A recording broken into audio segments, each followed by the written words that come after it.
Hello, everyone. Welcome into the Red Earth Production Studios for YBMcast. Today, I've got Sean Cavanaugh on the show from Bandits Baseball Club. We're talking recruiting.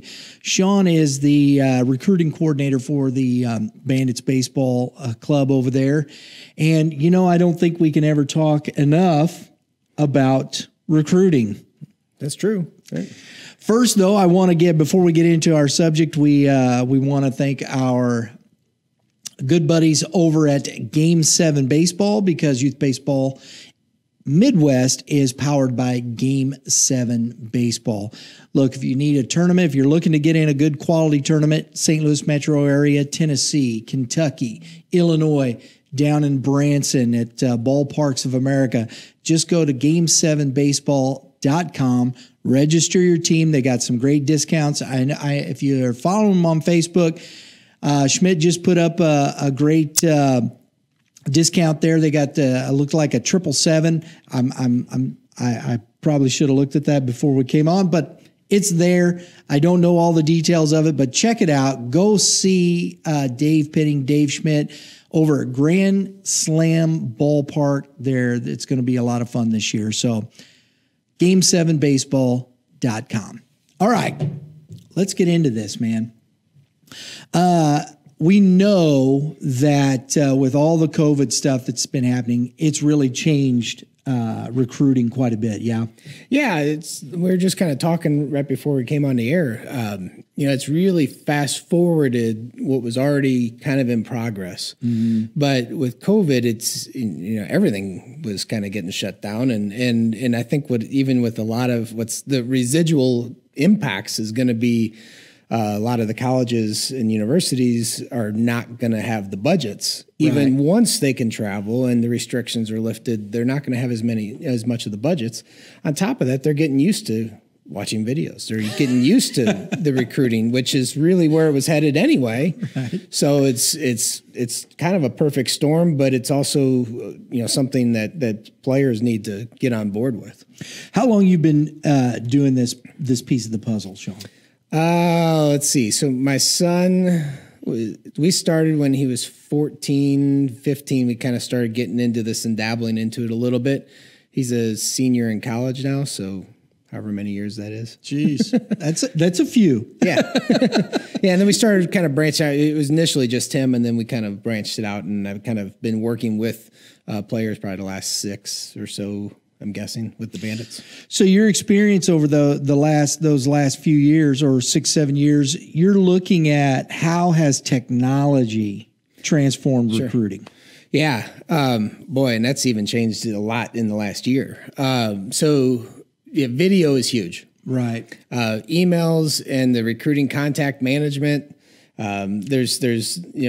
use a particular tool called Sports Recruits. Mm-hmm. There's NCSA. We got Virtual Combine that's coming on in the market now. There's, everybody's kind of getting in the space of some sorts with social media, whether you're blasting out onto Twitter. I happen to prefer the old-fashioned method with emails and the recruiting contact messages, recruiting contact systems, because it tracks all the communications. Gotcha. And so being able to send that out, but you build out your profile. You have to have video, you have skills, and it's not just a video, and it's not, mom and dad recording the video and you can barely see it and everybody's really small and you hear everybody cheering behind you. It's specific videos on, what college coaches want to see. And they can look at a video. It's, you might have a video, it's a minute long. They'll look at 15 seconds and they can make a decision as to whether they want to put you on their list and learn more or pass you on by. So, I mean, it could be that quick sometimes. I'm going to throw this out because just to that point, I think that's a reality. And those things haven't changed whether it's live or video. Absolutely. Because my brother-in-law had, I think it was either his nephew or a friend of his nephew who went to an open tryout for Missouri State. Okay. Coach Gutton, right? Sure. Pitcher, lefty. Gets his chance. He steps up on the mound, throws one pitch, and he hears next, just like that. And he was like, And so he saw what he saw. And I mean, I think there's some reality to that stuff. Yeah, it is. And we talk with a lot of coaches throughout the year. I'll talk with them occasionally throughout the winter about certain players, but certainly when we're at some various events during the summer, when we get to see them when they're out doing a lot of hardcore recruiting. Heck, I've sat in the stands with them sometimes and just with my gun and their guns, and we'll compare guns. But at the same time, I'm kind of picking their brains to figure out what they're watching, what they're looking for, what can I be doing with my players to help get them noticed, right? Right. And what should they be working on, and what do we need to make sure we're preaching to them. And I don't mean, I know that sounds, everybody goes, oh, that's just the nature of it. Absolutely. They know what they're looking for. That doesn't make them mean, nasty people and things like that. It's just the way things are. Yeah. I mean, they're looking for projectability. They're looking, can they coach them? Is there room for growth? If you're a solid guy with a big beard, they know you're done growing, but if you're a tall, skinny guy and you have no facial hair, then hey, we can put some weight on you. We can do some different things. There's things that just real basic before you get in even to the real technical aspects of like a pitcher, for example. Right. So and that's where I want to go next here. We have a lot of statistics because of the technology. Sure. Blast and Diamond Kinetics and everybody else. Yeah. Right. Yeah. And so now we can see we're tracking spin rate. We're tracking, exit velocity. How much of that really, honestly, and I mean, you're in it every day in, day out, everybody putting that, work into those things. What are these coaches looking for in that? It's a great question, and you see it now on the PBR profiles and the perfect game profiles, and and you get all those technical things. I mean, it helps. There's no doubt it helps. What I think you can really see on that is the progressions, and you can see, and that's what a lot of times they're looking for. Is somebody going to put the work in? What's their work ethic? What do they do off the field? How are they acting at games? What are they like in the classroom? I mean, this is all the stuff that's sometimes more important, because you can watch a video and yes, he can play, but you find out all the other stuff. Well, the statistics that you can get, the spin rates, the exit velocities, et cetera, et cetera.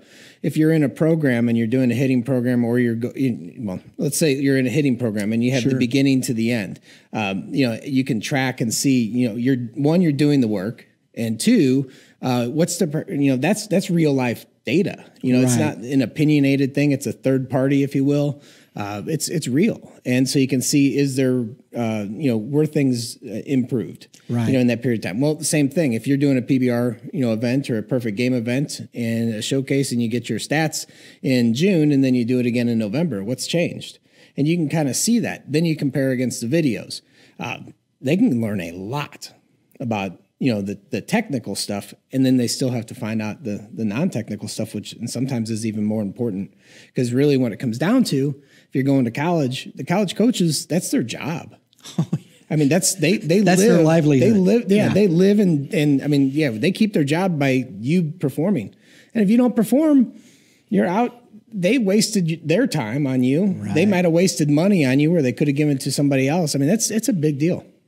And I think that's one of the best points about what you were just talking about there. Just seeing, is somebody putting in the work? You can tell by those measurables. Yeah. And so with that in mind, when over the last however many years this stuff has been available, I've heard this kind of talked about. We've talked about measurables. Is there certain baselines that, say, from Division I to Division II, NAIA Division III down, are there measurables that they're looking at certain levels? Yeah, there are. I think sometimes certainly your Power 5 conferences, I mean, there's probably some very defined ones. Pitcher's got to be a certain height, got to throw so much, et cetera, et cetera. I think with like the software and kind of what I do with folks, it's not those the guys that are going to the SEC. Mm-hmm. I'm not really helping them out a whole lot, and they don't need they're going to be in front of coaches at a lot of these large events, they're going to get seen. But it's the guys that are Division II, small Division I's, mid majors, the Division IIIs, the NAIAs, the JUCOs. Those guys is where those are the kids that I get to help out the most, and I think that these tools mean the most for. And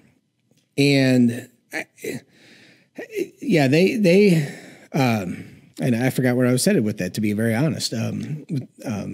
Talking about the measurables. Measurables, yes. So the measurables, you can go out, if you went to NCSA's website, you can see, and they'll say a Division I player is this. And, it's a 6'1", you're a second baseman, you're going to be 6'1", 180 to 220 pounds. They're going to give you all this exactly what it is. But then you look at Vanderbilt a couple of years back and they had a 5'5" second baseman. So just because that's it doesn't mean that's it. Right. But there are, of course, there's a lot of generalities. And I try to tell our kids, I said, we have to help them be realistic. Because if you are 5'5", the chances of you going to Division I are pretty small. Right. Not that it can't happen. I just gave you an example, but it's pretty small. So we need to focus on, realistic. You've got to be seen, and somebody's got to like you because you are running that 60. Your exit velo is 100 plus. Or 90 plus. If you're 100 plus, then that's a really good number. Yeah, exactly. If you're 95 to 100, you got good arm strength. Yeah. Your skill set has to be there. Yeah. If you're undersized, correct? Oh, absolutely. Absolutely. And you better be the first guy to the field, the last guy off the field, and every single player loves you. You've got to be that fan favorite, that Ryan Terrio type of guy, right? That you come in and David Eckstein, look at some of the smaller guys that Fernando Vina, they're small but they're powerful and mighty in other ways. Right. Let's talk about this. The events now with PBR, Perfect Game. Who else is out there? I know these are the two big ones. Yeah.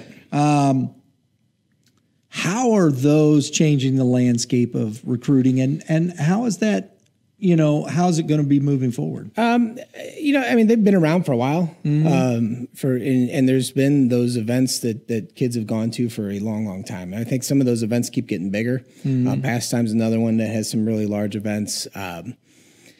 I don't know that, they do a lot of social media tweeting. They do a lot of write-ups, which helps, of course. But you got to have your profile in place. You got to have, that you get that with participating in those events.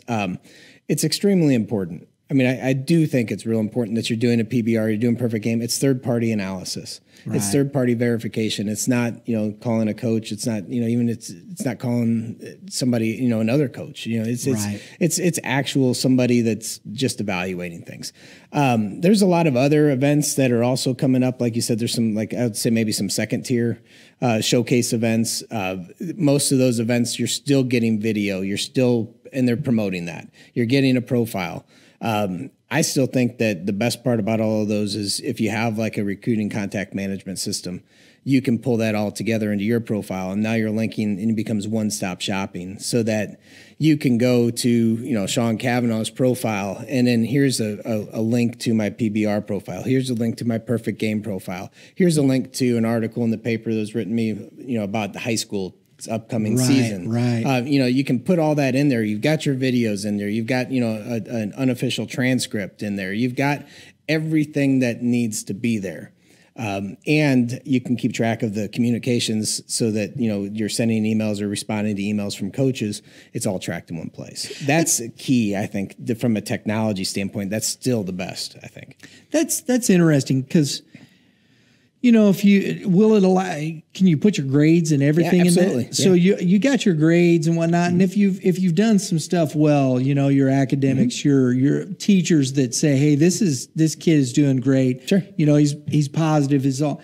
And I think that, as you're saying, then they can see all that other stuff that they're not seeing at the event with just spin rate and whatnot. What kind of character does this young man have, right? Yeah. Oh, absolutely. And really, when we see at the event, if you've already been emailing with them, they've already watched your videos. They're not there to watch you play baseball. They're there to watch you in the dugout. They're there to see, all right, are you running out to your position and coming back in, and are the times the same? What are you doing before the game? What are you doing after the game? Are you congratulating your guys when they come in? What happens when you make an error, somebody makes an error, they'll watch you in the dugout, and they'll watch you out on the field. They're not paying attention to the game sometimes. And that tells them all they need to know. Right. I mean, they can learn, this kid's going to be lazy because he's loafing it out there. It's true. It is true. And I don't think that some of these young people really understand some of that as they're going through the process. Yes? Yeah, absolutely. I mean, and that's one of the things we focus on in trying to help them understand that. We actually, have a practice a lot of times with our teams. We're going to run out to our positions and we're going to come back. And I mean, we want that. I mean, because that's what you're going to do in college. I mean, that's if you don't do that, there's another guy on the bench that's going to take your spot. You're looking for high character guys because, as you said, and I think this comes to that point of this, and I know that this sometimes, but at this level, this is what it is. Because when you're talking about, as you said, Power 5, there's a lot of men at these positions. This is their livelihood. This is their career. And it's even at the collegiate level. And if you're recruiting bad for 2-3 years, you're out.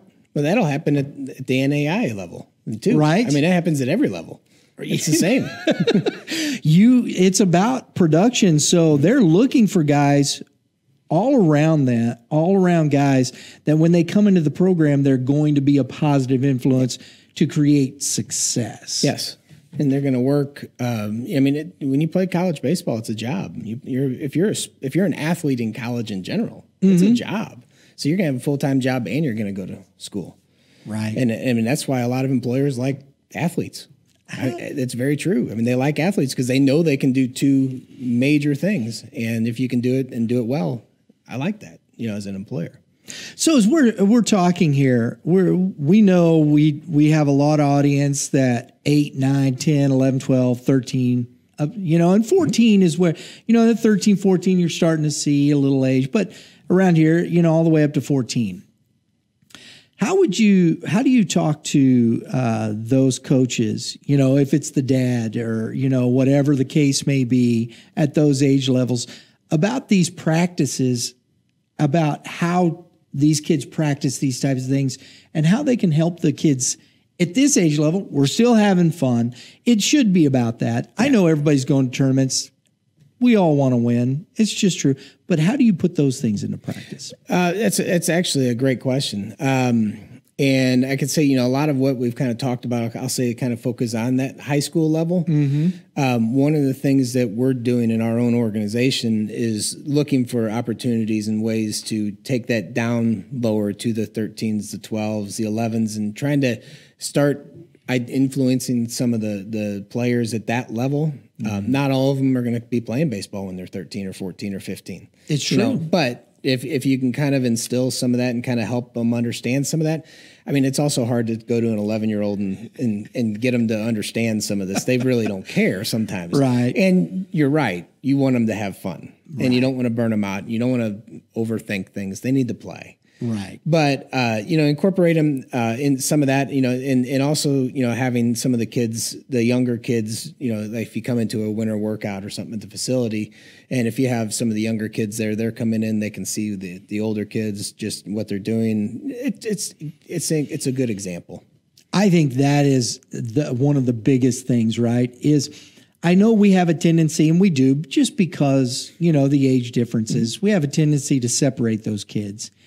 And I think sometimes, you do that, but then they also need to be around them because of that. It is that influence because, as dad, you're saying, hustle out there. And like, mom's going, it's okay, honey. But you see that player that you see that's in that same uniform that you are hustling out there like that.